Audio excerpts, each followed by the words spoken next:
Everybody, welcome to the Sci-Fi Sistas podcast, where we give you our point of view. I'm Tamia Harper, and I'm joined today by my sisters, Sabrina Wood, whoop, whoop. Yvette Blackman-Tom, hello, and Fran T. What's happening? What's happening, Fran? As always, what's happening is that we got a fantastic show. We're really, really, really excited. Okay, so Fran is super geeking out right now. If y'all Fran can is see, not gonna make it through the show. I don't think Fran is gonna have a heart attack because we have a brother here on the show with us. He's our first official movie star. Movie star. And we are so excited that he is joining us. He's an Emmy award-winning actor, and you guys might know him just from this little role on the Orville, or you might have seen him recently. Well, heard his voice in the most recent Planet of the Apes movie, The Kingdom of the Planet of the Apes. We are talking to none other than Peter Macon. What's up, brother? Welcome to the Not the hey. I love it. Yeah, yo, this has been a minute. How long did we plan this ago? Like, when was that? It's like 2 years ago. Yeah. It was a year ago? A year ago? Maybe 2 years ago. It was 2 years ago, yeah. 2 years ago. Was that in Philly, Baltimore? No, it was in Baltimore. It was shore leave. Shore leave. Okay. Mm-hmm. But the actors' strike came on. So it was only a year ago. It was a year ago. Yeah. It feels like 2 years. Mm-hmm. Man, I have no sense of time anymore. Yep. Y'all, the story goes like this. Yvette and I were sauntering down the hallway at shore leave. Saunter. You were sauntering. Yeah, we were sauntering. That's right. We walk past, there's a table. There's a brother over there, this fine brother with this beautiful bald head. Yvette and I saunter, bloop, bloop, double take. Who's that? We go over the table. It's Peter Macon. And it was like friendship at first sight. Yeah, it was. Well, I didn't know y'all was out there like that. You know what I mean? I didn't, I thought, I just didn't know. So that was cool. I mean, it was good. It was great to learn about you guys. And just, just put me on game. So I was really excited that, I wish I would have known y'all in high school. Because I was so lonely in high school. Lonely, right? I was so lonely. I was so lonely. Lonely little blerds. Oh, my God. It's all up in science club and math club. Oh, my. Yeah, that guy. All up in science club. Just alone. Oh, man. We would have made the dopest posse. Right? For real. Right? Yeah, we Could have been up in there with you. Right? Because y'all AV squad. Right? Right? Civil Air Patrol. Oh, God. Okay. I know, right? Like, you just lost us on the civil. All the geek stuff covered. Yeah. Oh, man. Give me the frog. I'll dissect it. No, didn't want to that. I'm like, give me the frog. I'll dissect. Just that one. That's it. I can't. Just that one. No, I did it. I did it once. I was good. I was like, I'm a vegetarian. I can't do this. And then we found out, like, it ran deeper because we found out that you, me, and Yvette have this love of house music. Oh, yes. I mean, Peter was like sending us all this house music. And I was like, Tamia, here's some more house music for Peter. And we're like, oh my God, I didn't even know half of that stuff. Okay, let's be real. She sent it once. Just once? Just once. I could send some more. Right, that's what I'm talking about. I thought I sent more than once. Sorry. Yeah, you got that, didn't you? I really did. I mean, that's the music that I grew up on in Chicago. You know what I mean? Like, and then my friend who's a producer now in Chicago, he has a studio. But his dad, first of all, I don't know what his dad was doing, because in the hood he had a Lincoln Continental. He had a white Lincoln Continental. Okay. I'm not casting no aspersions. I'm just saying. But he's an honest dude. Okay. I know he made an honest living because his wife did not play. So I know that there you go. funny business going on. So they worked hard, but they had the first dual cassette recorder, like stereo, right? Yeah, so, big.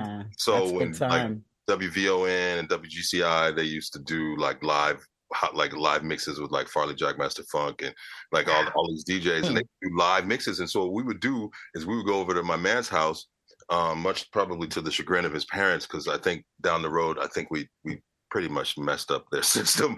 But like 5 of us, waiting in line, waiting our turn with our cassettes, and we would play. We put one cassette in the deck, and then we have another cassette in the other deck, and then as the mix is playing, we would hit pause, record, like pause, record, rewind, rewind, pause, record, pause, record. So we make our own mixes of the mix, and then we do that every day after school, So, and I think I was like 9.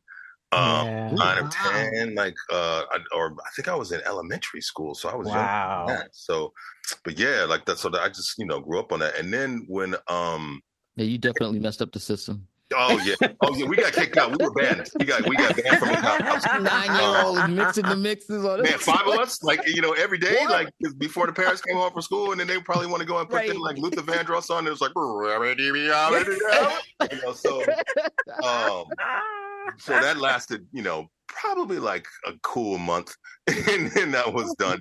But yeah, the mixes that they used to play on the radio, but then.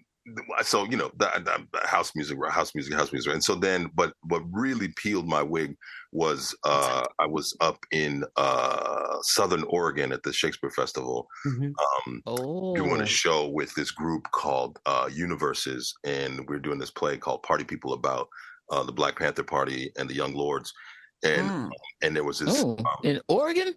Yeah, well, the Oregon Shakespeare Festival is the oldest Shakespeare festival in the Western Hemisphere. It's been there since 1939, and so they do a lot of Shakespeare. They also do a fair bit of August Wilson every once in a while, but they'll do like a lot of new plays. Okay. So, and there was a sound designer there who was from Johannesburg. And I was like, this was like we were rehearsing for like a month and a half. And we just we're sitting down having a drink, talking, and I was just talking, and then and house music came up, and he's like, house music, and he's like, I was like, yeah, house music. What you know about house music? And he's like, bruh, you don't understand. And he turned me on to a world that I did not even know existed. So what, like house music in South Africa, in Josie, in even like Zanzibar. Just all over the southern region, like Kenya, Zimbabwe, it's like it's full on. And I had no idea, and I had been to lived in West Africa and was studied West African classical music, djembe and stuff like that, and just really into music, but I didn't know. And so since then, and this was like 2012. Wow! I sat down, and I have been listening to pretty much, nothing but, of course I listen to a lot of jazz, I listen to a lot of, all of the, but pretty much I've been living in South African deep house and what they call like slow jam, 45 BPM, sorts of mid-tempo stuff. Because South Africa's South Africans like it slaps, like it's like they like it a little slower, a little sexier. Like you got to send us some of that. Oh, man, my phone is like just full of just, so I make mixes on top of mixes on top of mixes. Like, so anyway, dang, that Atlanta Fest, I'm so bummed that I missed that. Last year, right? That when it was like a house fest, like that was here, in the park in Atlanta. Yeah, and you were emailing me about it, and like there was like Anyway, but yeah. Yvette was like, "Did I?" I probably did. I probably did. Yeah. I probably did. It was like last June, and I was not here, so I couldn't Yeah, go. I think I emailed you a few things, but I think some of them you already knew about. Maybe that was one I can't remember. Yeah, well, we're gonna make it happen. Yeah, it's pretty cool. Pretty cool. I mean, I'm talking out of the side of my neck. I'm pretty much a hermit. I don't go nowhere. That's why we love music, because we want to stay in the house and listen to music. Read a book and listen to music. That's it. That's good times right there. I want to take you back to something you just said there. You talked about doing the Shakespeare Festival, and I read in your bio that you had actually done Othello, and I said I would pay any kind of money, to see you in. Oh man, that play. I've done that play 4 times. Yeah, really. Yeah, and the last production I did was at the National Theatre of Ireland in Dublin, which was pretty amazing because it just had a relevancy that it just resonated differently. You know what I mean? Because it was I was like American in Ireland, and the play is just, I have a love-hate relationship with that play. And I mean, I'm actually, funny enough, I'm actually gonna go next month to start shooting my a series. Well, I'm working on a series that's based off of Othello, but I'm turning it inside out. So it's gonna, so I don't know if you're familiar with, like, there was a black tank battalion in World War II called the Black Panthers. Oh yeah. Oh please. Yeah. Oh, yeah. And so what my writing partner and I are doing is we are taking Othello, and we are setting it in 1946. My heart is beating. Like London, and probably France, but everybody's black. So Othello's black, Desdemona's black, Iago's black. And it's gonna be. I just died. Right? Yo. I died. Oh my goodness. Oh God. So and that's what I was like doing research when you called, and because I was just deep into research about the Black Panthers, like the tank battalions, and then just completely lost track of time. But yeah, like that play. So the reason why I'm doing this is because I feel like in literature, because Shakespeare has been weaponized, right? Like it has been, it's elitist. I mean, my first, the first Shakespeare I did was I auditioned for this production of Macbeth, and I didn't know nothing about Shakespeare, so I was like, I gotta, I've been working for about 6 years, 7 years professionally, and I'd never done any Shakespeare, and I'm like, well, you can't really call yourself an actor if you don't do any Shakespeare, you don't do any August Wilson, you don't do any Susan Lloyd Parks, you don't do any, you know what I mean? So I was just like, well, let me just try to get down with this because I don't know it. And at the time, and even still now, people were like, oh, there was a sentiment that like Black people can't do Shakespeare, and this is before, like, I feel like all the Brits were coming over to the States, you know what I mean? Because their training programs. You got my next question. Keep going. Their training programs are pretty rigorous in terms of dialect work and stuff like that. Like, because in order to work in the film industry, you have to be flexible, and so like they emphasize a lot. Like the British training programs emphasize a lot with dialect work and a lot of shape shifting. And so a lot of Brits, like Dameson, my man who did Snowfall, who was amazing. Anyway, my point is, not Idris Elba, but Idris. Anyway, I can't remember his name. I feel horrible, but my bandwidth is full. Damson Idris. Damson Idris, yeah, like that's what. So. What the hell was I talking about?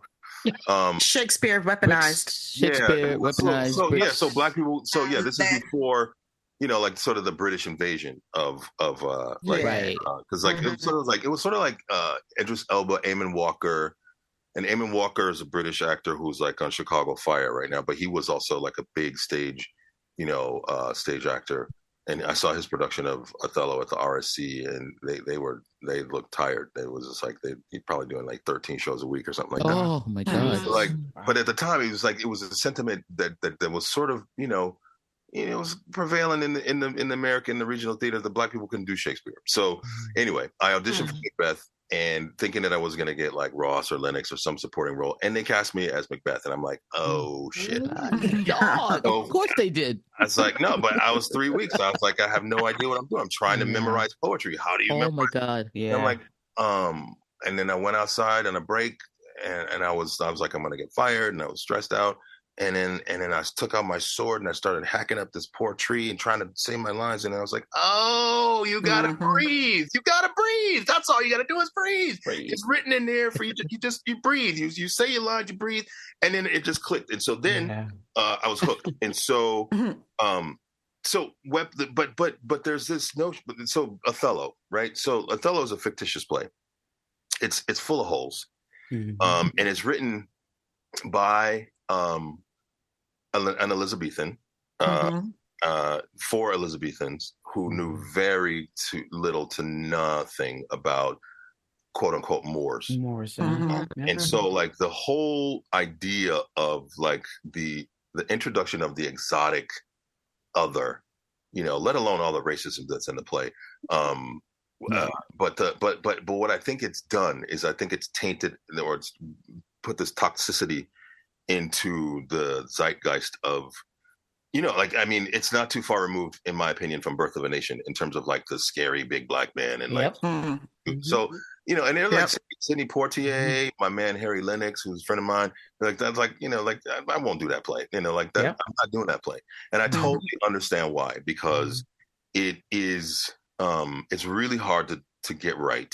And I think one of the reasons why the production I did in Ireland was worked, I think, was because Ireland didn't really participate in the transatlantic slave trade in the same way that England did. In fact, England had its foot up Ireland's ass most of the time. That's right. That's right. And the audiences, like there's racism in Ireland. Don't get it twisted, but it's a different kind of. Like it's just not off rip. Like it's just. In fact, it was the guy who played Iago was from, I think it was from Belfast. He was from Northern Ireland, and so the whole rift between Northern Irish and the whole rest of the country, the whole rest of the world. Right. The UK.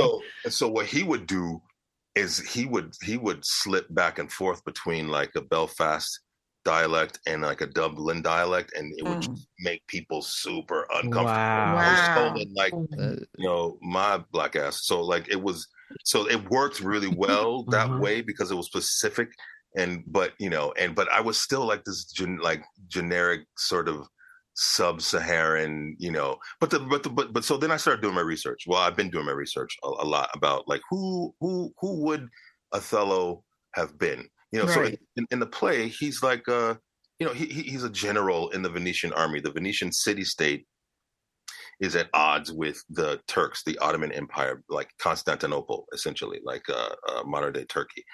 And, what is now modern-day Turkey. And so, like, which is, Muslim predominantly and Christian and Jewish. But, like, so, and then so he flip-flops between... he has for Christian shame he makes these references, so we don't know if he's Christian or if he's a convert recently. There's a lot of unanswered questions, which makes me further know, as Steve Harvey would say, that Shakespeare did not know who he was. And so then there's like all this contradiction about the handkerchief, like that handkerchief that an Egyptian my mother give, and then he says then it came from a witch.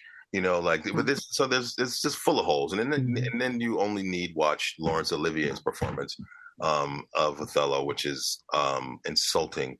And I would punch him in the throat if I could, if I could for that performance. But he gets lauded as the most prominent, the pillar, the one, and that was just offensive. So what I'm doing with this, because it started off as a short film, right? And I got this image of Othello in a barber chair. So I was kind of setting in like the 30s and sort of like, sort of the gangster, Al Capone kind of Chicago-y kind of world. And he's in a barber chair, and Iago is shaving him with a straight razor. Oh my gosh. And it's this scene where he's like, look to your wife, like, and I'm like this, but I was like, you know what? I don't want to do I'm not interested in, this topical like black white racism. What I'm interested in, because I'm like, wow, what if Iago if they're both Black American, because ultimately what I'm trying to really, really dig into is the PTSD of war, of slavery, okay. of hundreds of years of there's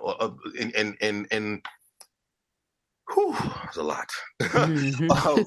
So like Reconstruction, right? So like you look at, and so like the parallelisms between Reconstruction and post World War II, like the Reconstruction and the alliances of the UN, and now what is like of Israel and of the CIA, and like all of these things forming in like 1949, but like, so that's sort of a neo Reconstruction.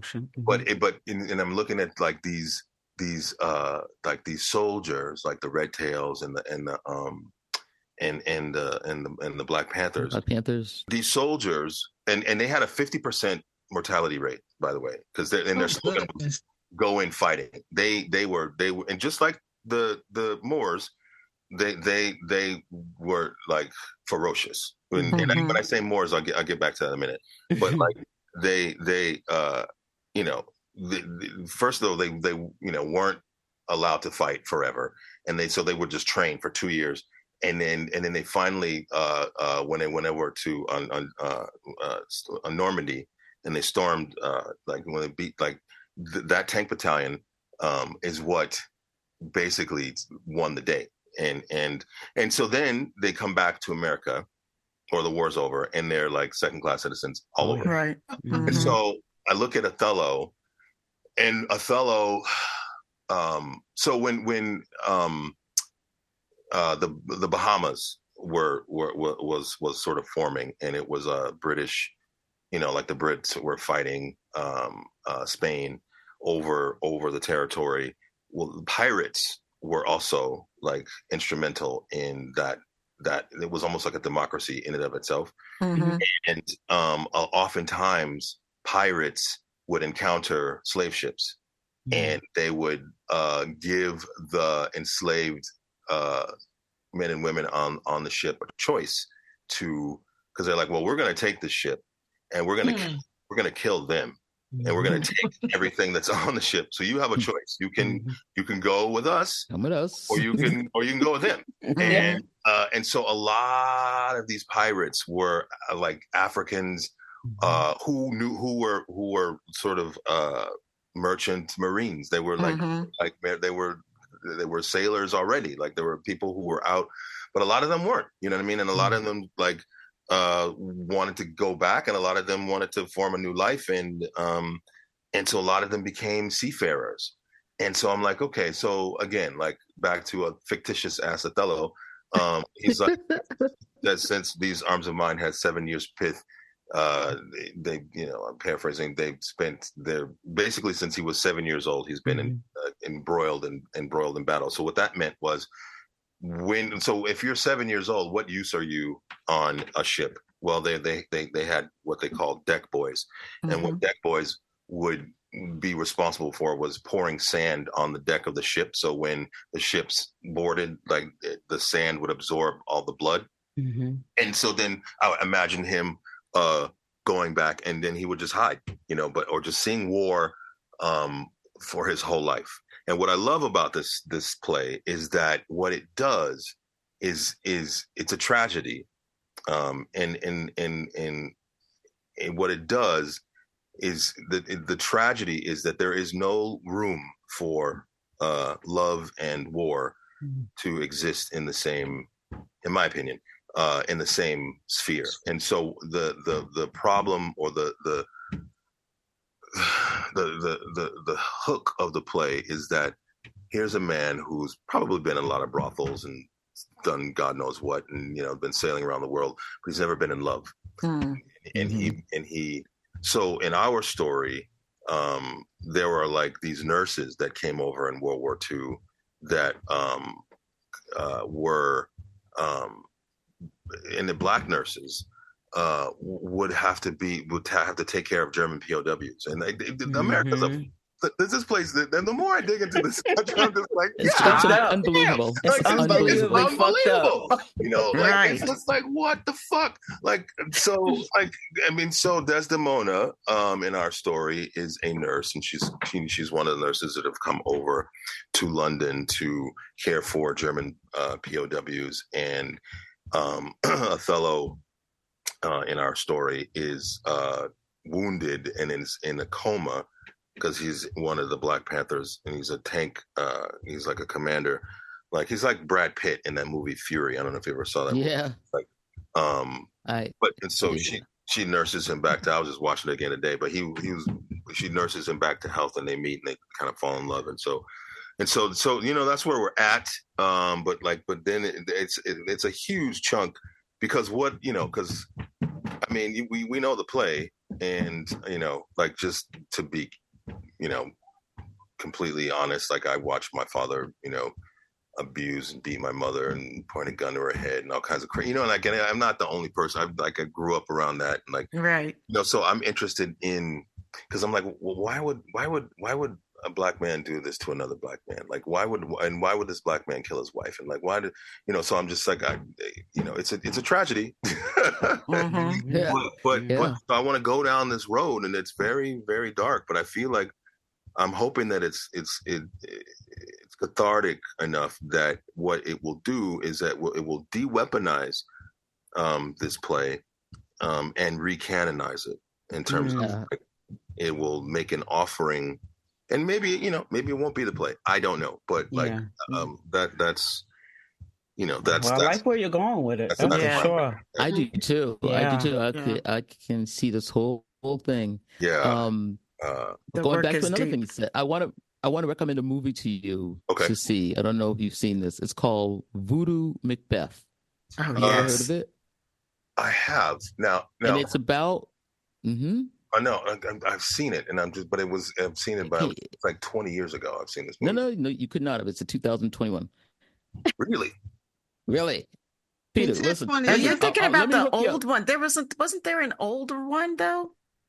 I don't know. Now Screaming Jay Hawkins. No, let me. Okay, here's where we're going. Okay. Voodoo Macbeth is about the staging of Macbeth by a black theater company in 1939. Yes. Okay. I know. So yes. it happened in 19. Right. Yeah. And the director was Orson Welles. Yes. This is true. They made a movie out of it, Peter. Yeah. So take a look at it, because it is the same thing you were talking about. Everybody saying that Black people couldn't do Macbeth. They couldn't do Shakespeare, blah, blah, blah. Yeah. They didn't believe themselves, and it's the mounting of this play. Yes. And then it became a huge success, and of course, became such a success to people that were financing it, which was like the government, during the war, the government, whatever that program was, they were going around funding all the different plays. One of the old white men decided that, we're not going to have no more of this because it was so successful. They pulled the financing. But the movie is phenomenal. It didn't get a lot of buzz, but I loved it, and it was something I never heard of before, so I think you would enjoy it. Well, I haven't seen that, but I did see a documentary, or I feel like I've seen something about that production that Orson Welles. That production. It all kinds of things were going wrong with that production. I'm a fan of Orson Welles, and he takes a lot of liberties and rearranges scenes and does all kinds of stuff. But I will definitely check that out. Voodoo Macbeth. God, I've been in that place 7 times. When she said it, I was like, oh. Yeah, I know, right? I mean, that's on my list. But like it's taking a back seat. But that's my favorite Shakespeare play. And I had like this concept of like a post-apocalyptic, sort of shogunny, Wait, what? I'm like Afrofuturistic. Words. I know, because wow. I'm a painter, and like that's where my work kind of lives, is like Afrofuturism, and before, and I love that the Afro punk movement is up and right. But like I feel like that this is another way I alienated myself in high school. Like making this crazy like futuristic Maasai, right? What is wrong with this fool? Man, living your best life, man. Right, all alone. You know what I mean? That's how I was like. I always, when we first formed, when the Sci-Fi Sistas first formed, we talked about like, Afrofuturism, as our big guiding word, and I was like really resistant to it at first, because I was like, I existed before this term ever came around. Yes. Like I didn't need a term to define me. Like it's just me. Like this is how I see the world. Like the rest of, but I get it. Like and it's useful, and it's and I don't resent it anymore. Just to be clear. I know. I was a little stank about it myself. But I mean, I was like, now y'all cool. I was like, all these people like, oh, you're Afrofuturist, and I'm like, no, I'm a black nerd. Yeah, no, I'm Blerd. And I was this way when you guys were teasing me and calling me names and didn't want to let me sit with you at lunch. Now you gave me a 10-letter word, right? And now I'm supposed to be something like and now me. And I have a thing about 10-letter words, like sometimes because academia, like it could takes things away from people in a way. It does. I mean, at the same time you're doing work, at the same time you're trying to talk about work, trying to dig into it.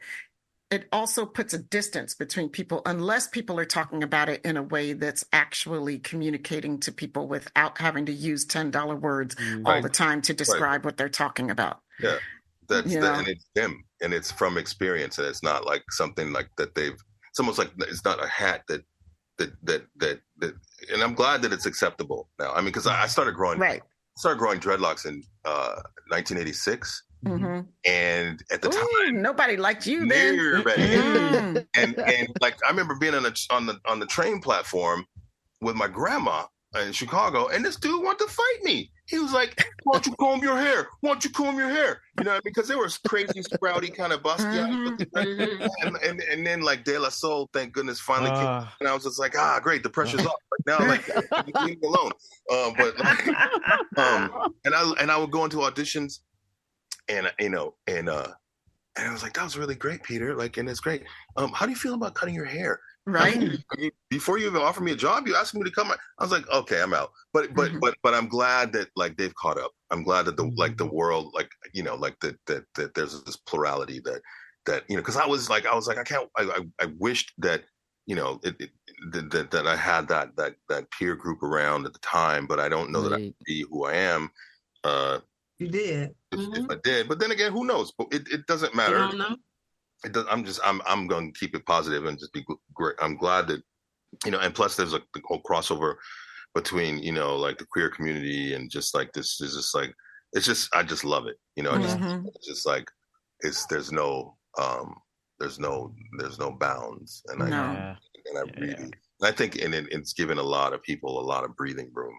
Which, thank goodness, like we need that, especially like, cause we'll see. I don't know. I could go a whole nother route, and because I'm just deeply disturbed and disgusted about a lot of things. I would be listening. I don't know. But let's get to what Fran wants to talk about. What you want to talk about, Fran?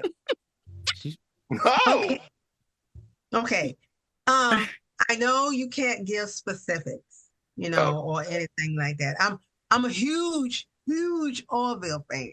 I can get specifics. Right, it's over. Okay. I ain't got no comment. I can say what I want. You heard anything about, when season 4? Are you gonna? Man, look. Look, your guesses. It's all. I know that Seth really enjoyed doing that show for a few different reasons. Like, one, I know that he enjoyed it because it allowed him to get out of the Family Guy, American Dad box, and even and I think that what is it, A Million Ways to Die in the West, that really wonderful Western movie that he did, so just his brand of like just sort of growing his brand of humor out of the high school locker room kind of, you know what I mean? Like growing the humor, like making the humor a little bit more sophisticated, and then walking the line also with drama. And I know that he wants to, or at least I feel like there's a part of him that wants to be wants to, if he wants to, when he wants to, be considered to be able to do straight drama, right? He wants to be taken seriously. Yeah, and so that Showtime thing that he did about the Fox network, I forget what it was, but he did that like after the first season. And so like I'm saying that to say that he's an artist, and every artist wants to grow. And so I know that, and he's also a huge Star Trek fan, right? Soon that he built like a scale model. I think it was probably maybe 2 or 3 feet long of the Enterprise out of cardboard and Christmas lights. Wow. He was like 14. You know what I mean? So I just know that he loves, so the Orville is a love letter essentially to Star Trek, which is why I feel like a lot of Star Trek fans really accept. Like I was just at this convention in Germany last month, Federation FedCon, and they were like, and that was the first time they had another show besides that wasn't a Star Trek show invited to him. So they've really accepted the Orville because as like like a cousin of the body of the body and homage. It's got Star Trek DNA in it, It does. I think it's an homage. I think it definitely is, and the simplicity and the sort of like it's not dystopian. Do you know what I mean?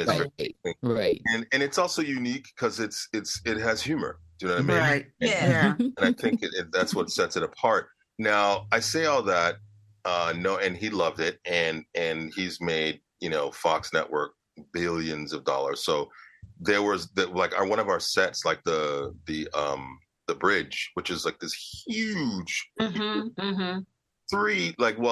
it's 2 stories, but like there's a whole nother sub story that goes down a floor to support it. That thing was sitting unused on one of the stages on the Fox lot for like a year. Wow. And that's unheard of. Like and so they finally tore it down, and they tore off. But he's like, and then they destroyed all of the molds for Bortus and for all the other, because he's like, I don't want it to, and I don't want anybody else to have it. Things tend to disappear. Yes. But that, he's like, but we'll just make it again, and that's okay. Because that's the way he thinks. And I know that like he had a really good time doing it, and I know that he wants to do more. We talked about a movie. We talked about like, and before the strike, there was a tentative deal on the table with Disney for. I think there was a discrepancy over the number of episodes. Like I think he wanted to do more, they wanted to do less. But it's also a very expensive show to produce. Well, you can tell by looking at it. It's it's not a throwaway. graphics, everything is fine. It's great. And like the last we talked, he's like, I'm interested in doing more of like chamber episodes, like so more character development and less space battles, but more about like, you know, smaller, like, you know, more. So, and then, you know, and now season 2 of Ted just got greenlit. So like, you know, so gotta do what you're good at. You know, but I think it will be, you know, I mean, in the industry is so funky right now, you know, it's so funky. Like, I mean, like the post-strike, you know, like I was talking to my manager today, and, you know, like after the strike was the first time sort of in history, or probably since like the 2008 strike, where everybody is available. Do you know what I mean? Because nobody was working for a long time. And so now, and the studios, you know, they slashed, they cut a lot of shows, you know, you know, they and they're really being cheap, you know, with what they're paying people now, you know what I mean? So it's funky. It's like, so, but, you know, people are working, but, you know, like there's less, you know, there are fewer shows being done compared to, because it wasn't sustainable for like, I mean, it wasn't sustainable for the strike. There was just like too many projects. And, you know, like not enough money to pay for them all and whatever, but like everything, they were crying broke. And so now they're, you know, like not crying broke per se, but like they're not doing as much. So wheeling and dealing like they were before the strike. Man, don't get me started with them. Okay, I have to ask you about. I got my answer there. The character arc about the gender reassignment of your character's baby. See, because they, you know, with what you say, his comedy, the way it is, that was a pretty serious thing. Because I thought the show was a dramedy. It wasn't all. Everybody thought it was going to be all out comedy, and it wasn't. Right. But that, you know, with all that, you know, with the trans thing, you know, trans thing, gender reassignment, all that stuff going on. What did you, because it started from an egg, you know, literally, it started from an egg. Yeah. And it finally got to the end. If I'm going to give out a spoiler, if people haven't seen this. You're so nice, Fran. Right. We get ready to spoil something that was one day old. You talking about 3 years? You know what I'm saying? You know, people say, "Oh, I didn't know that happened." But shit, you should have looked at it. But anyway, I mean, 3-4 years ago. Okay, so you know, it starts off at an egg. You sitting on the egg. Oh, you were so funny. You were so funny to me in this show. But you know, she starts out and the baby is born a female. You know, and they do the gender reassignment, and it goes all the way from then. And you think the thing is over with. They go through all these trials. It's something, and then they bring it back. This child sitting on the bridge saying, "I just don't feel right. There's something wrong." You know, and you like, and then you think of, you know, people now who, you know, the trans community, they go through. I just don't feel right. You know, I feel differently inside than what I appear to be. And it was so, you know what I'm saying? It was the drama of that, the way that he told the story. But she becomes a girl, but it goes through all these steps. What did you think about? Because, you know, you had a reaction from your spouse, from your homework. Because they asked the doctor to do the gender reassignment operation, and she refused. She said, "No, I'm not doing this. Take the baby back to home." It was some, and this was a whole arc. And period. And they Dolly Parton showed up. Okay, but anyway. Yeah, you got it, Frank. I mean, you know, it's. So what do you think about that? Crazy brain. Well, yeah. I mean, and thank you for asking that. And let's not forget that Clyden, my partner, my mate, he was born a female. Like, and so a part that was the shocker. Yeah, wasn't it? And so my parents, you know, and like so he's coming at it from I feel like it was a really well balanced bit of writing, because part of the hard thing to do when you write science fiction, because it's written by human beings for human beings, but not about human beings per se. And it's a little bit like, it's a little bit Othello-y in the sense that, like, because it's like, someone asked me at FedCon, like, what would you like to see? And I said, I would like if there were more episodes. And I said, I would like to see the human beings learn something more about, like, because the moral compass tends to land in the human point of view, like yes. So because people every are time. like, you can't be mad at Clyde, and you can't be mad at Mocklands, for that's their cult, that's who they are. And so if you're going to be honest about writing about other, you cannot judge them. Right. If you are writing about, if the true experience is different and opposing cultures clashing or coexisting or figuring out how to live together or not, you gotta let the people who don't share your worldview have a voice. Yep. And a three-dimensional voice. Yeah. Otherwise it's leaning toward, like, oh well, the human sensibility is failing, and that's boring. So and so I thought that it was really well balanced in terms of, and I liked that and I never would read ahead. I would always just read one episode at a time. And I liked that at the end of the trial, he doesn't win.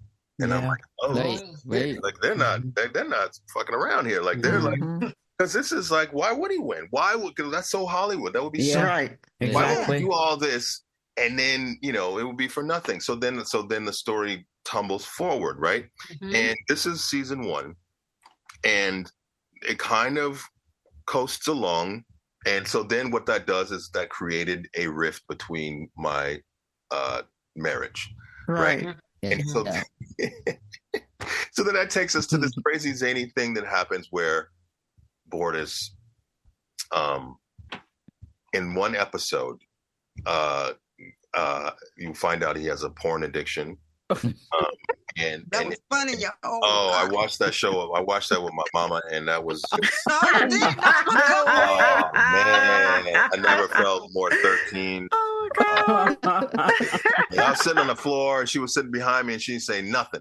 And my mama don't talk that much anyway, so I was like, want to look back over my show. I didn't even look back. I just because of the shit that I had to do in that episode.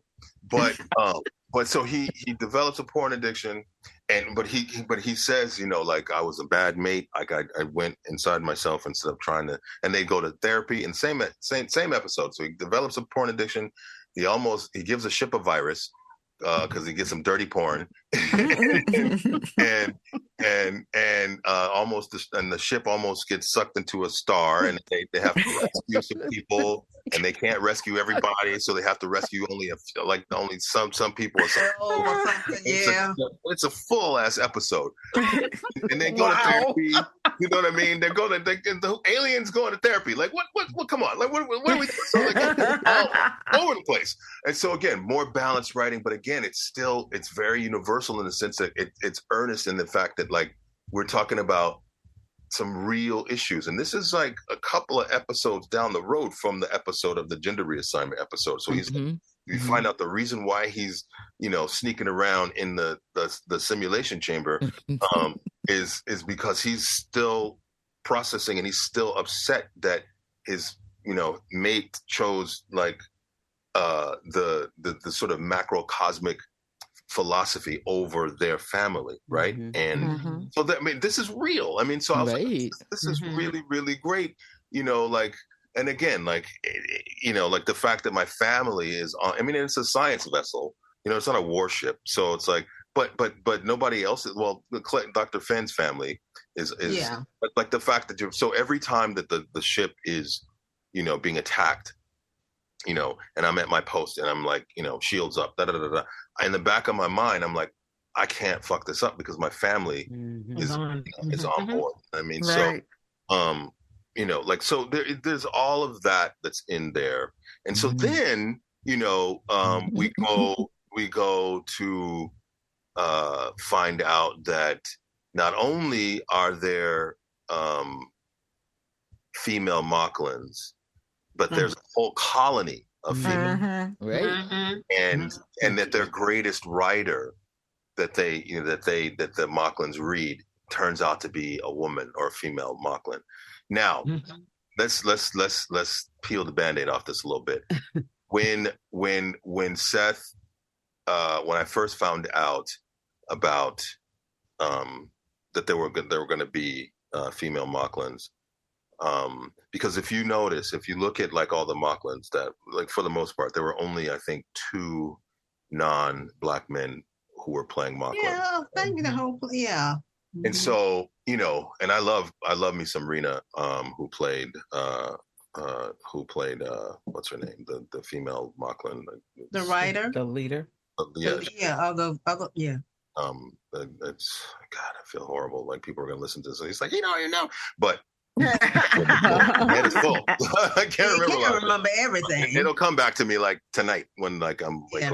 But anyway, but I got it. So I was like, you know, so since like, you know, Mocklins, you know, like the characteristics of Mocklins are like, I guess modeled after me, like, you know, deep voice, blah, blah, blah, you know, like big Black men, that, you know, like they should be some big Black women. You know what I mean? It should be like, I was like, you should go out and find some female bodybuilders, and they should be, you know, like that's what I was telling Seth. I mean, it should be like, and so I was, you know, low key disappointed that, you know, and Rena is amazing. She's a phenomenal actress from New Zealand, and she was in that movie Once We Were Warriors.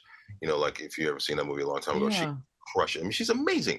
But I was just like, dude, I don't understand. And this is where it got a little funny, because I don't even think that he thought about it at all. You know what I mean? I don't think, and I think this is where it gets into like the idea, like the privilege of being a white man, right? Yeah. Where you don't, you know, like you sort of subconsciously, you cast like these aliens to be like these big ferocious dudes. I mean, there's some big. I've been to Eastern Europe. There's some big ferocious white men. You know I mean? Oh yeah, but like, and women and women. But I'm saying like you. But when it came to like the woman, like to introduce the female woman, you know, you cast this woman who's from New Zealand. Right? And I'm like, that don't even go. Like, I mean, like that, like, I don't, but okay, whatever. Let me just, you know, stay in my lane. And then eventually, like, and then so like when they did have some other Mocklins that were female Mocklins, they were like some sisters that were there. You know, but I was like, man, you should have listened to me and hired female bodybuilders, like Black women, female bodybuilders, and give them a shot. But because I thought that would be like, you know, like that would make more sense to me. That would make sense. Yeah. You know, if I'm doing a show, that's what it'll be. But and so then you find out that, you know, that there's females, and then to go to the next transformation of, like as you said, when Topa is, you know, older, played by Imani, missing her last name, but like she was amazing, and so she played him as a boy for a while, and I think they altered her voice or something like that to make it. But with her physicality, she was very, and they changed the mask because it was like they had a more masculine mask, and then like when she had her sex change. Like there was a softer, more feminine, you know, mask, but like her transformation in that whole episode of her, you know, confronting us, and me giving her the codes to, you know, to discover for herself and find out, you know, that she, the trial, and like seeing the trial and her origin story, just so she's not suffering with, because I mean, as a parent, you know, I have two small boys that are 6 and 8, and watching them grow and grow into their own identity because they're vastly different, and wanting to support. I just can't imagine what that would be like to feel different, or feel like I'm not validated as who I am, and like that pain of Bortis, watching her and seeing her just spin and be like, I don't feel like I am who I am, and I know why, and not I just like that just killed me. So again, back to the writing of that, like it was so, that storyline I think was the storyline that I think is the most memorable in terms of the drama, you know what I mean? Because that's the one that pushed I feel like the most boxes, you know, and that's what that storyline put us on the map as being like, oh wait, this is not jokes, there's nothing funny about this. Right. That's when everybody, that storyline was when everybody like sat up and paid attention. You know, that's when I tuned in, because I wasn't tuning in, and then I heard, I was like, what? Same here. Let me check this out, you know. Read it, and like I mean, I knew off rip that I like I was gonna lay an egg. And I'm like, well, I'm hooked. I mean, whatever, let's go. Funny. But when I read that episode, I'm like, oh, okay, this is actually going to be something that I really like work on. Yeah, and that was the cutest little baby ever.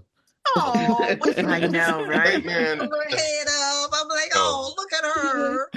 So funny, so funny. Because we had a real baby, we had an animatronic baby, and we had a puppet. You know, we had different things, because it's like the babies can only work so much. And then they you know, then they used they spent so much money on that damn show. It was a beautiful little bit. Yeah, right? and the little boy who played Topa when he was, you know, like a young boy, blessing, and he was like this. He was such a sweetheart. You know what I mean? Just like this little athlete, and then the boys on the show were little. Now these dudes are grown ass men. Yeah. Wow. He like the older son, he is like 6'3". Oh my God! Oh my goodness! That is tall, and it's like, thanks, dude. What's up? You know. Hi, Mr. Peter. How you doing? Oh, wow. Well, there goes the continuity of that. We definitely, it's definitely gonna have to pass if we come back, because you got tattoos and shit. I'm like, hell, grown ass man now. Grown ass man. One more thing. Speaking of black boys, Jay Lee. Man. You know, and his character. Shout out to Shining Man. That's what I call him. What you call him? Call him Shining Man. Okay. I love that. His character was really funny and flippant in the beginning. Yeah. And then come to find out, you know, this guy is a brilliant engineer. He's the pilot of the ship. Yeah. And he becomes this brilliant chief engineer on the ship. Yeah. Okay. Yeah. And I saw that, and then we find out later on that he didn't want his peers to know that he was that smart, because he was in fear of being ostracized. Yeah. Sounds familiar. And in our community, come on. You know, they'll say, oh, you think you acting white. I mean, how you going to be acting white if you smart? Shit. What? Oh, yeah, and I got that. Peter, you talk white. I'm like, what? What does that mean? I got that so blackest thing on the neighborhood, and you could like, yeah, and then you get it from both sides. I'm just like, well, like John Lamar's character, and then this is, I think, you know, Seth, Jay Lee. I mean, I'm not putting his business in the street. Like Jay Lee is, he's a phenomenal man in that he's a virtuoso classical piano player.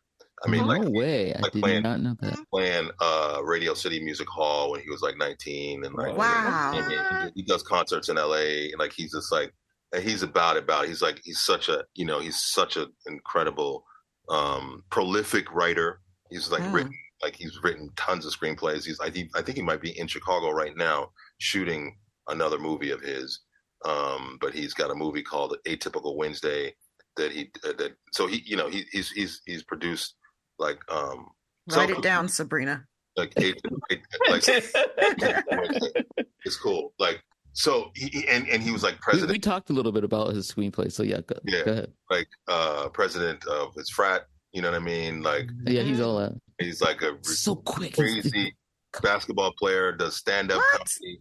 You know, like he's just like, you know, takes care of his dad. You know what I mean? He's just like, I saw we were in Germany, and I just got so much love for him. Like he got up, and I had jet lag, and he got up and went to Beethoven's house. I was just like, damn it, I was gonna go, but I was too tired. But like, he's just got like, you know, so he will exhaust you talking to him for like 5 to 10 minutes. Like you got to keep up.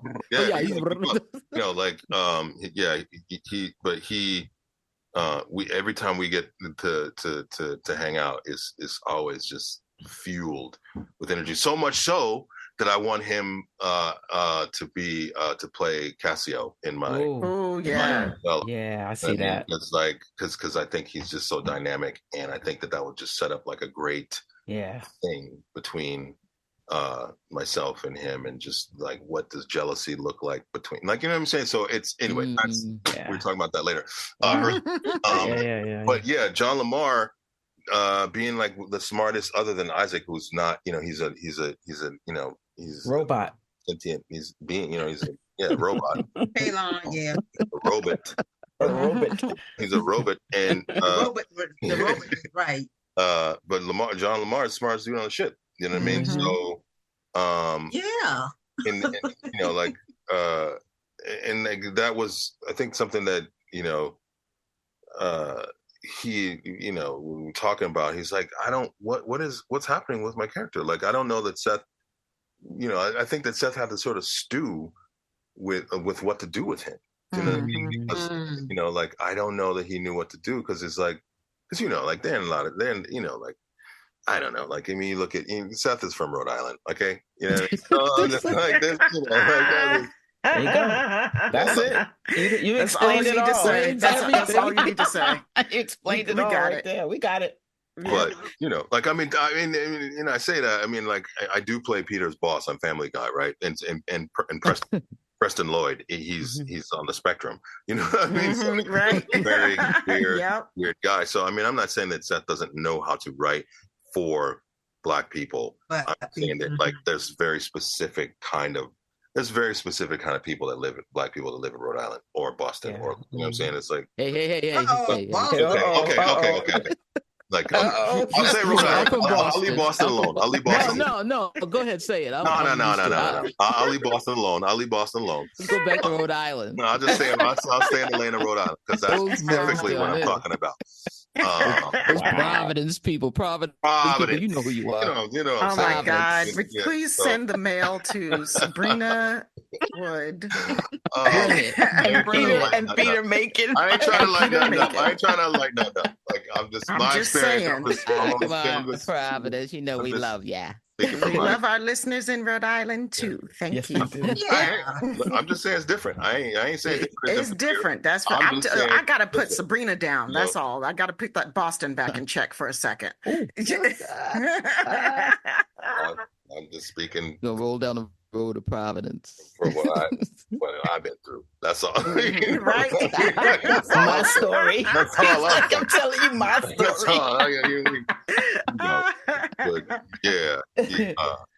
So yeah, I mean, and I just think that, like, I can't wait to, because there's you know, and I think that, you know, knowing Seth, he's probably one of the most brilliant, hardworking people that I've ever come across. Like, I swear to God, I was like, "Are you a robot, dude?" I'm a kid in that battery one time, because, you know, I mean, he's started off as an illustrator, you know, went to RISD, and, you know, got really successful really young, and didn't turn into a douchebag. You know what I mean? Like, like, you know, like, still, like, he's still a generous, smart, well-read, you know, interesting, accomplished, like, composer, like, you know, musician, singer, crooner. You're saying he can sing. Yeah. He can really sing. Yeah. And he's funny, and he's he's, and he works really hard, and he doesn't, like, I've never seen him like really lose it. Like, I've seen him angry, but like, but it's witticism. Like, I can see it, like, can tear like it, like a situation that is like malfunctioning, or like someone's, fucking up or being inadequate, and it just sort of dress them down, or like bless them out, like bless them out. but with a, with a calmness. Yeah. So like, and just like, again, super, super, super generous. I mean, I don't know if you've ever been to one of his parties, but like, it's ridiculous. No, we have not. We have not had the good No, we have fortune. not. I mean, I don't know. I don't know. Like, I'm just not saying, that close to people in Rhode Island. Okay. Oh my gosh. Okay, so that's a thing now, right? That's gonna stick, huh? I never got invited to Rhode Island. Apparently. Yeah. Wow. I got tripped up at his party, met Quincy Jones, and was like, yeah, right? What do you say to Quincy Jones? What do you say to Quincy Jones? Nothing. Blah, blah, blah, blah, blah. Exactly. That's what you say. Give me a fist bump, and I was like, okay, I'll leave. Yeah, awesome. I mean, and so but I think that, like, if I know Seth, he is, writing. I know that he's. I don't know, but if I understand what our conversations have been about, is that, like, I would put money on that there's something in the hopper. Yeah, but, absolutely. I mean, but I know that he's like, like, when we part of the reason why the Orville took so long in between seasons is because he was the kind of person that wants to write everything first and then shoot it, as opposed to write as you go. You know what I mean? Like, likes to have it all done and all, you know what I mean? And that takes a lot of time, so, and he's, like I said, he's in TED world right now. So, who knows, like, what, like, I wish that well, like, and if we'll see, but it would be sad if there were no more, but it's going to be something more. Don't do, like, I don't know. It's loved, so, it really is. So before, I know, like, your time, you're being really generous with your time, and we love you for that. Thank you. But like, we really want to talk about Planet of the Apes for a little bit, and just tell us, like, a little bit about what that was like to play that character. I mean, I know you've done voice work, but this particular world is like, I love these stories. We were talking like a couple of shows ago about the Planet of the Apes world, and talking about the newer renditions of the story, but just the story itself, like, it strikes home in so many ways. And I have a hard time watching those movies because they hit a nerve. They hit a nerve. Yeah, they hit a nerve a lot of times, and they're really successful in that, huh? Well, I don't know what nerve you're talking about, but the nerve that it hit with me when I was, like, I think I saw the 68 movie when I was about 6, so it was like on TV at that point, and it was confusing, but exciting, and also like the damn dirty ape just resonated with me. Right. That's right. Yeah, that sounds a little familiar. You know what I mean? So, you know what I mean? And so, and that you know what I mean? So that was difficult to process, really, because, like, I come, like, my grandmother, my great grandmother were, maids, domestics, in Chicago, and my grandmother was notorious for saying honky, honky, honky, this honky, because because of the way that, like, they were treated by white people, and so I grew up in a very, like, a pretty much all Black world until I was like 11 or 12, and then I moved to Minneapolis and was in an all white world, so it was very, very, very strange, but and so when I was, like, watching that movie in Chicago, not really ever having experiencing any white people except for on TV, and like I think a couple of my teachers were white in my school, but and so the way that I processed that, like it was just like it didn't sit right. It was like this don't, and the fact that like you the racism that like black people being compared to monkeys and all that stuff. Like, right. It's real hard to like separate. But then they were talking apes, and I was like, what the fuck? So like I would go to the zoo, and I'd be like, you can talk, can't you? I know you can. You can talk. Go ahead. Just say one thing. Don't tell nobody. I won't tell nobody. Don't tell anybody else. So that was like, so that's how my 6-year-old brain was processing all that stuff. So cut to, what is it?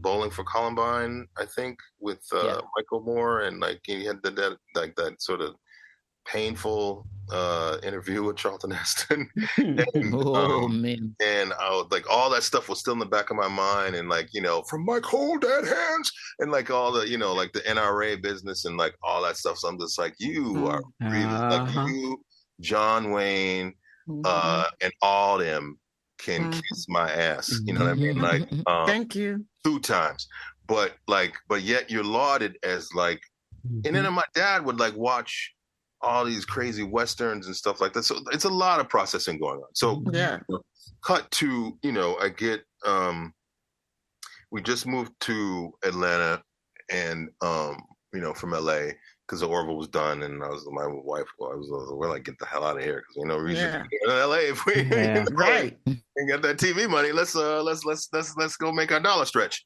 Right. So, but it was just time to go anyway. And the schools were like, not great. And like the healthcare system was not great for my mom. And so it's all better here now. Schools are better and the healthcare system better for my mom, blah, blah, blah. But, and so that came down the pike, like the pipe with the audition for Apes. And I was like, oh damn, they're making another Planet Apes movie. And like Andy Serkis, who played Caesar in the last 3 movies, amazing performance. Amazing.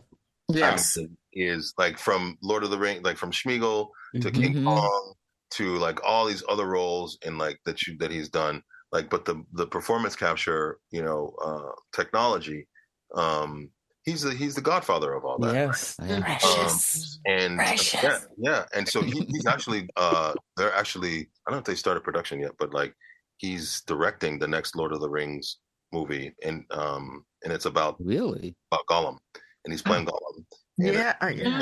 He's directing it, and so I mean, I'm like, call me up, dude, because right.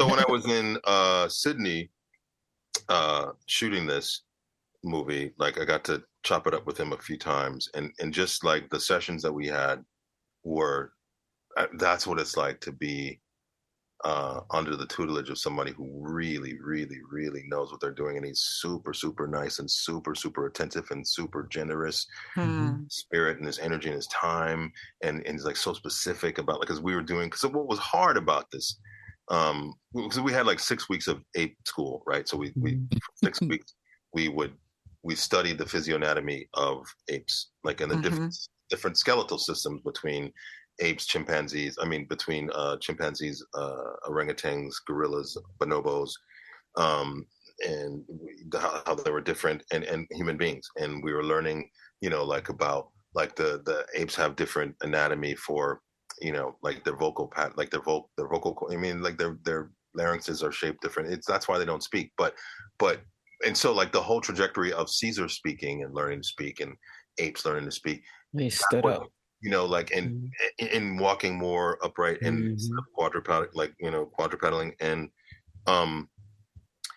that was so the challenge. It was so layered in terms of like the challenges, because like the assignment is to be a talking orangutan now, and also like this is 300 years of evolution that's happened since the last movie, right? So you have to consider like, since like the first one where Caesar speaks, because the virus and whatever, I don't know what it does, but the need to speak, and then that grows, to the second movie, and then that grows the third movie. And so you have to think about, and like, so those movies, there's only about, that's the span of what, 20 years maybe, like those movies, if I'm doing the math. But now it's 300 years later, right? So one of the challenges was, okay, not only do I talk, but I'm pretty chatty. Like Rocky's pretty.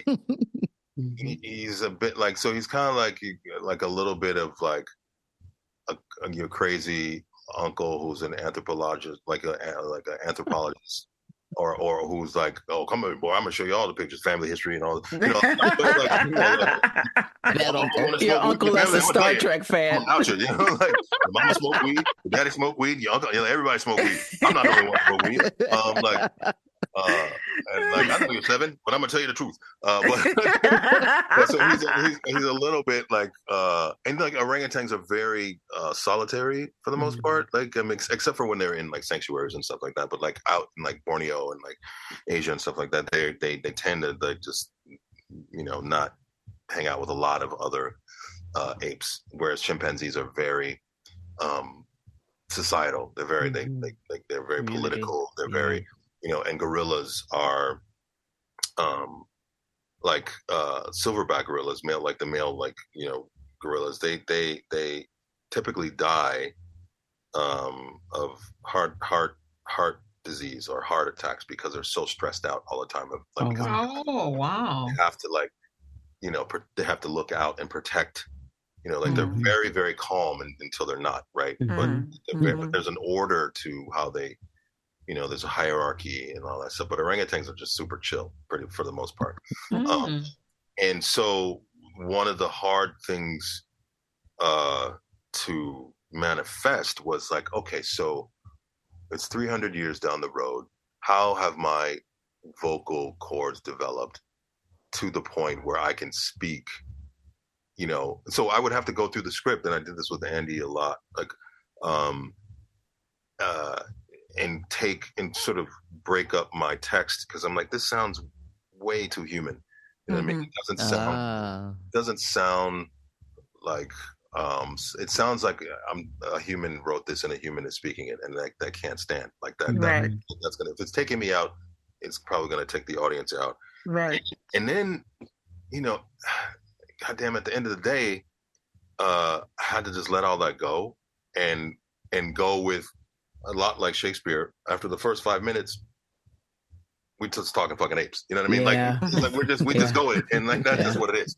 And because like I've heard the feedback that I've gotten a lot from the film is like it starts off very slow, and like there's some sign language and it's fairly innocent, and then when my character is introduced, it's sort of there's a note shift.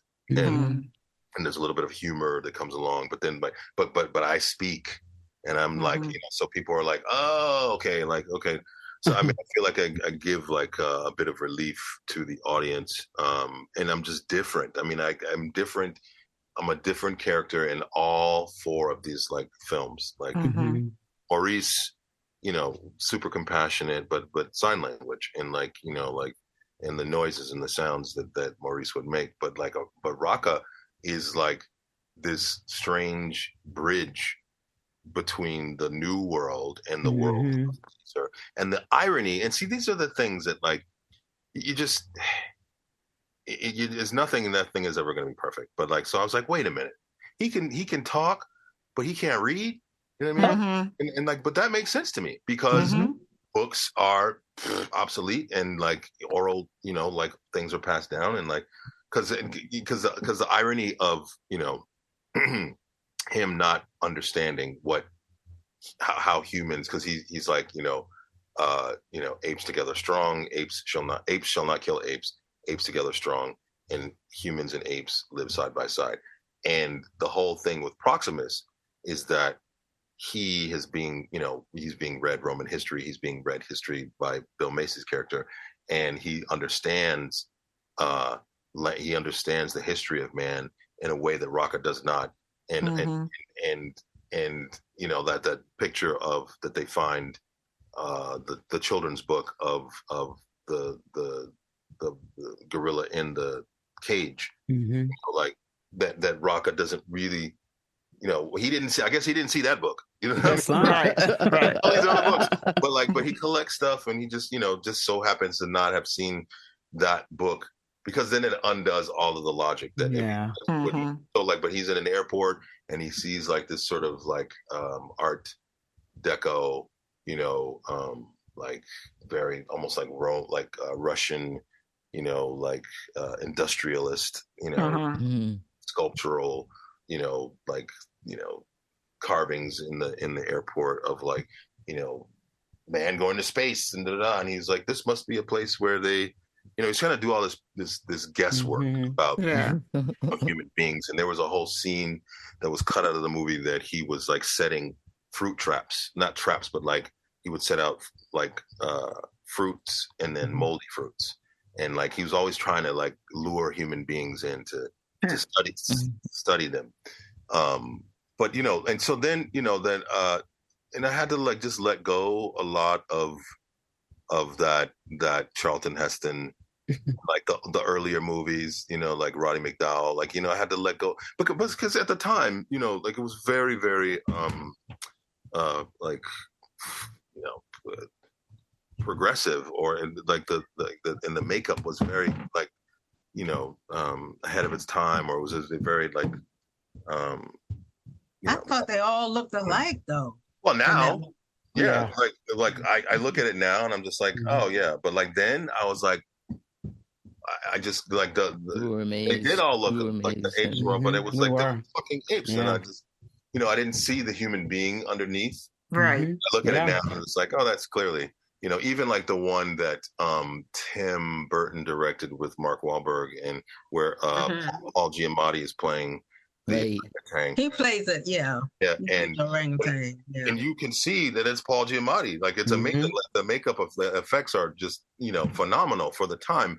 But now with this performance capture stuff, which was another hurdle, right? Because when you watch, like even when I was shooting the Orville, and normally I don't go back unless I'm trying to figure something out technically, or if there's like I'm trying to find and see if I hit an emotional quality. I don't normally go back to playback and watch to Video Village and watch the playback, because it just puts me in my head, and I'm just like, it makes me feel like I'm being vain. But with the performance capture, and 70% of what we shot for Kingdom of the Planet of the Apes was on location, right? So we'd be in the bush. Like with the snakes, with the spiders, with everything in Australia wants to kill you. Yes. Really that's truth right there. The leeches, like the birds, the kangaroos. Like I'm just saying. So but you're out there with all this equipment on, and like you have like this helmet with like this high definition camera right here in your face that you have to. It took me a month to not bump it, but like. And you bump it and the guys come over and have to adjust it. But like, you just have to forget about all that. And like, if I were to go back and look at the playback, what I would see is myself in this crazy getup, and there's no information really to be garnered from that either. So it took me back to the theater in a sense. It was like, you just have to be in the scene with your scene partner and trust that the director is getting what they want, and that your scene partner is getting what they need, and keep it moving, because there's a whole other life that the film has after we finish shooting it, like for like a year. Like we started editing it. They started editing it we finished shooting mid-February of last year, and then they started editing it in April in LA, and they were editing it all the way up until, and so the premiere was May 2nd, and they were like, Wes called me, the director, he called me about a month, 3 weeks before the premiere. Oh my God. And he's like, Rocca's last line is not, it's just not landing right. It's just not, it's just not, because it was, the last line was, the work continues. right? And then off he goes into the water, and he's like, it's just not landing. And he's like, what if we came up with something, something about like this together, strong. And I was like, okay, let me think about this. Stronger together, strong. So I sat in this room that I'm in right now with my phone, and because for some reason my microphone wasn't working to my computer, technology. I'm an analog man. Double tapes. Right? I was just about to say that. You know what I'm saying? So shit wasn't working. I took my phone and I approximated like the position that I was in the river, and like I did about 15, 20 takes of like apes together, stronger together, and it just did again, just threw a bunch of stuff at him, and then that's what wound up in the movie. Wow. So they took, and this is like the crazy thing about like these animators. They took the video from my phone and made it and animated it and did all the things they did with it, and that's what was in the movie. Oh, and wow. It was like and I was like, oh, this is so cool. Like I have to, but that's how That's amazing. they were on it until I would have been like, but why did I have to go to Australia with all the things that were going to kill me if I could have done this from my phone and my From my phone. I know, right?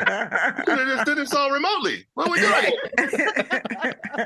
You got to trip to Australia. Kangaroos.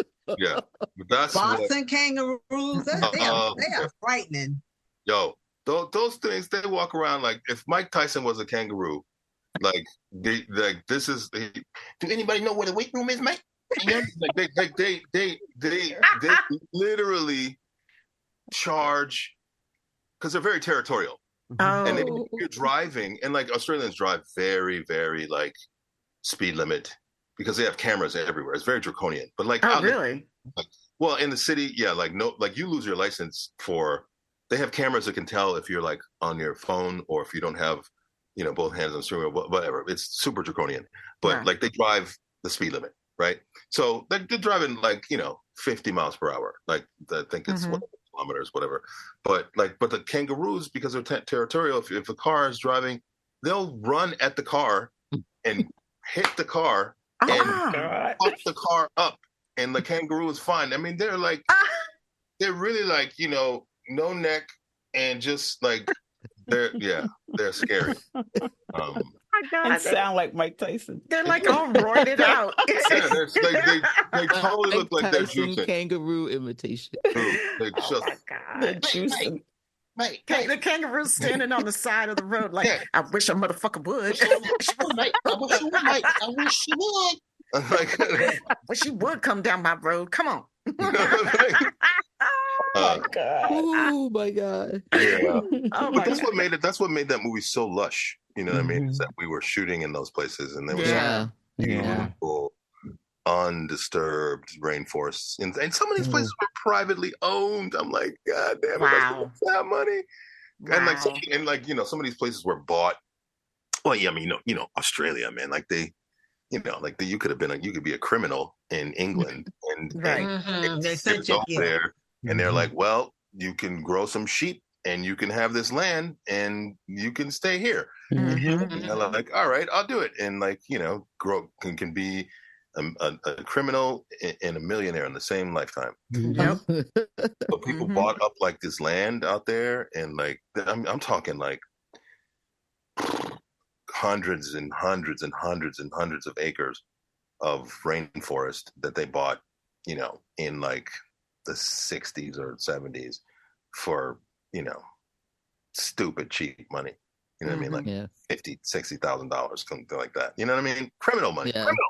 But I'm just saying, we were out there riding horses in the bush, and it was just it's to date one of the most incredible experiences of my career, and going to watch it was like, what? I was like, and so I asked my son if he wanted to. I asked the boys if they wanted to see it. So I was going to take them today, just because I was like, we'll go today. And my 6-year-old's like, there's too much fighting in that. No. you know, Aww. like Prince reincarnated and just. I'm like, I love him. But he like watches like and does this crazy like he just like sometimes the most violent shit. And I'm like, you of all people like should not be freaked out by this. But for the 8-year-old, he's like, yeah, I want to go see it, so maybe I'll take him tomorrow. That's gonna be cool. I was like, yeah, I mean, I would love to go to a movie that my dad's in and like go see it with him. Just for that before it leaves the theater. Yeah. I think that's so cool. I think that like one of the reasons I've just been dying to say this, I'm so from my heart so grateful for you spending this time with us because you know, I mean, it's really important for us to have you. This is why we exist.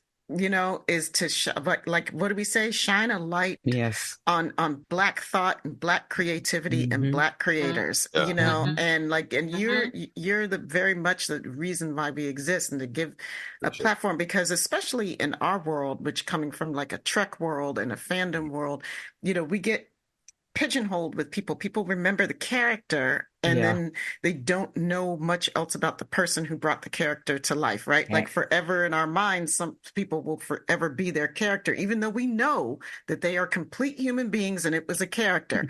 I cannot separate sometimes. I still can't separate sometimes the people from the role because the role was so important to me, you know, the role meant so much to me, you know, and I feel like it's really important for somebody like you to come on the show because you're like a Renaissance man, like you're, you know, like, and the depth of knowledge that you bring just to a conversation like this. I've had so much fun listening to you. I'm learning from you, you know, and I just feel like you are the man that more people need to see and hear. So I'm really glad that you're on with us, you know, and that our listeners have a chance to hear you, you know, not the character, but you. I listen back, you know, back at you. I talking about this film in particular, like just over the last, I don't 5-6 months, whatever. I've had a lot of chats and it's been great. And some of them have been better than others. And what I was very excited about this before, because when we agreed to do this, like I didn't know that I was going to be doing like the Planet of the Apes. Right? So we can just talk about the Orville, which is cool. But this the excitement of being able to, because I figure there's a lot of crossroads and a lot of common places or common things to talk about, given just what we were just talking about, this growing up the way we did and just feeling isolated and feeling like, you know, like being a Black nerd, you know what I mean? Like what, like just, and now I feel like because information is so hard to come by from like a legitimate source. It's like, it's almost like sometimes I just stop reading stuff and I just read autobiographies, you know what I mean? It's like, but I feel like this kind of information, like I would listen to this, you know what I'm saying? Because it's like, I feel like this conversation I want to hear this conversation. Right. Alone have the conversation.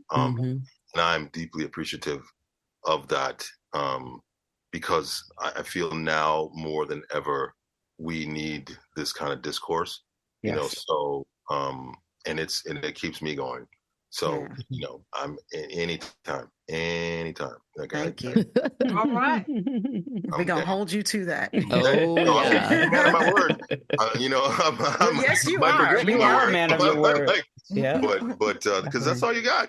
You know, like that's all you got. You know, and you know, like, you know, and so, you know, and I'm sure this won't be the last time that we, you know, get to rap. And I'm serious. Anytime for whatever subject, if you do it, like it don't have to be.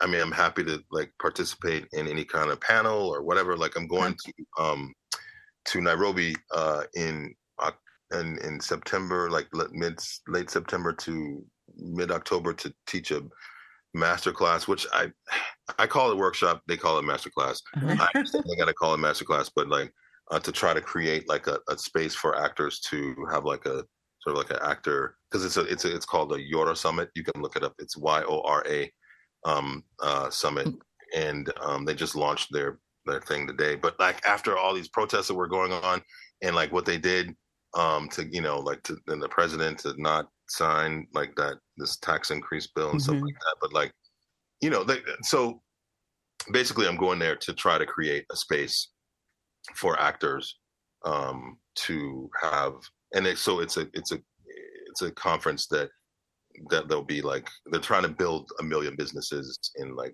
certain amount of time, but there'll be like entrepreneurs, sports figures, I forget some other components, but like people there with money and wanting to build businesses. And so one of the models I'm trying to create is like a sustainable space for, actors to not only like write pieces and workshop, just an actor's workshop. I call it an actor's camp. But and there's Comic-Con coming up, and I'll be there for that. But like, if there's conventions or whatever, I'm down. You know what I mean? Okay. I love that. I don't like I said, I don't really leave the house unless I go work or whatever. But I still don't got a lot of friends. That's really what it comes down to, guys. You got 4 here now. You got 4 here. Yeah. So I got We love that. I think it's important that, the world hears more positive Black voices, and especially Black men, and brother, like, I can't tell you how blessed we feel right now, to have shared this time. Yeah, I like appreciate it's good stuff. And so much stuff, man. I got like 2 pages of notes over here. I know Sabrina's been writing the whole time. I see that Othello. I'm like, right, Black Panther. I really do hope that you will consider me, an ally, or just a brainstorming springboard. I'm here, and I want to be here, and this means a lot to me, and I really appreciate what you guys have been up to and holding it down, all this time, for us and for myself to be able to share and break bread and just chop it up and laugh and talk, because it's so necessary. It is. It really is. This is how we grow. Next time we see you, we're going out to dinner. Let's go. Yeah, definitely. That's a $1 bet right there. Right there.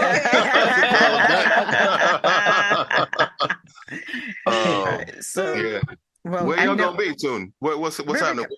Where you gonna be? Next for us is Star Trek Las Vegas. Yeah, we're in Vegas next year. Okay. Yeah. And then I think we're Jersey, right? New Jersey. Yeah, New Jersey.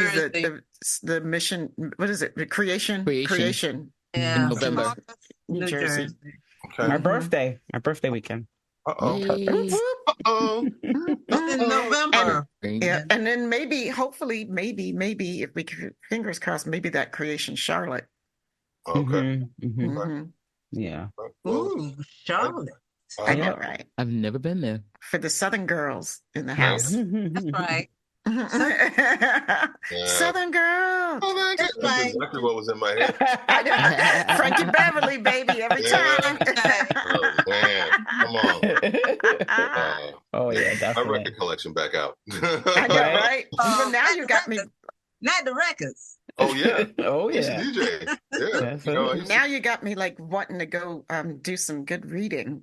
Like I need to. There's a lot of history I need to be reading. Yeah. Like I got all these books sitting over. Like I was a bookseller in my former life, and I know what it is to.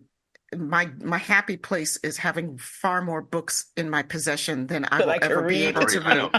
No, I'm the same way. I did a talk at Morehouse a few months ago, and went in the bookstore and just got stupid. I just stuck them on the bookshelf before my wife came home.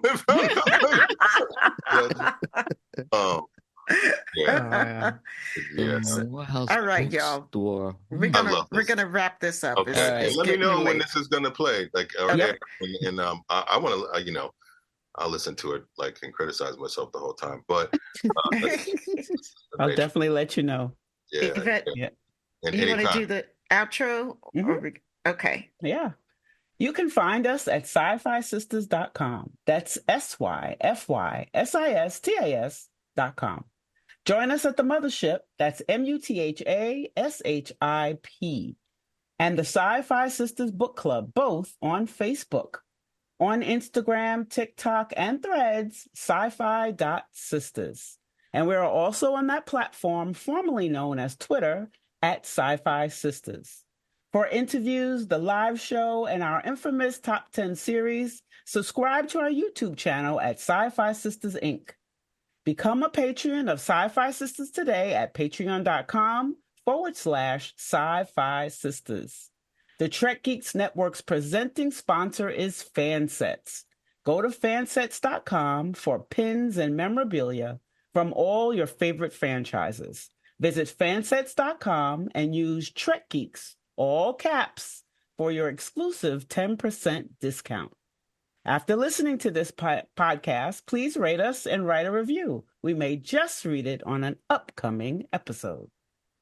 And we would very much like to thank our associate producers, Karen Jermera, Stephanie Baker, and Sailor Marge for their sponsorship. We love you. Thank you very much for your support.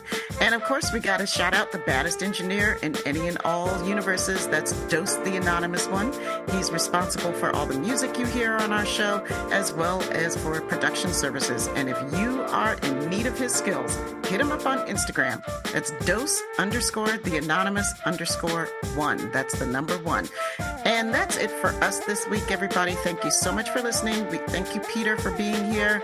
And catch you on the flip side, people. Peace, love, and hair grease. Love and hair grease. That's right. That's right. Hi, everybody. Sister Tamia here with the Shorty Shoutouts for this month.